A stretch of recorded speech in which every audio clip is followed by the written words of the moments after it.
एक जंगल में एक शेर रहता था और उसी से कुछ दूरी पर एक और जंगल था जिसका नाम माला जंगल था, जहाँ एक शेरनी रहती थी।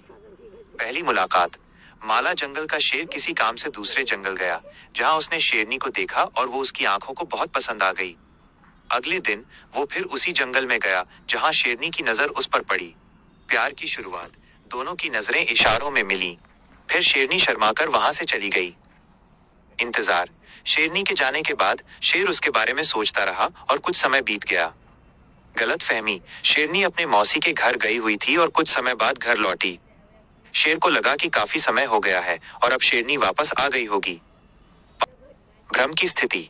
शेरनी को देखने के लिए शेर फिर से उसके जंगल गया, जहां उसने शेरनी के साथ एक और शेर को देखा। ये देखकर वो निराश होकर अपने जंगल लौट आया और सोचने लगा कि उस शेरनी के साथ वो दूसरा शेर कौन था। गलत फहमी का निवारण। 1 महीने बाद शेरनी किसी काम से माला जंगल से बाहर आई और उसकी नजर उसी शेर पर पड़ी। शेरनी उसके पास गई और पूछा कि वो उस जंगल में क्या करने आया था। शेर ने बताया कि वो पहले दिन किसी काम से गया था और तभी उसे वहां देखा। कुछ दिनों तक उन दोनों की बातचीत चलती रही। सत्य उजागर। शेर शेरनी से कहता है कि उसने उसे उस दिन किसी और के साथ देखा था, जिससे उसे गलत फहमी हो गई थी। शेरनी ने तब उसे बताया कि वो कौन था और क्यों आया था। रिश्ते की शुरुआत। अब यह स्पष्ट हो गया कि वो दूसरा शेर शेरनी का भाई था।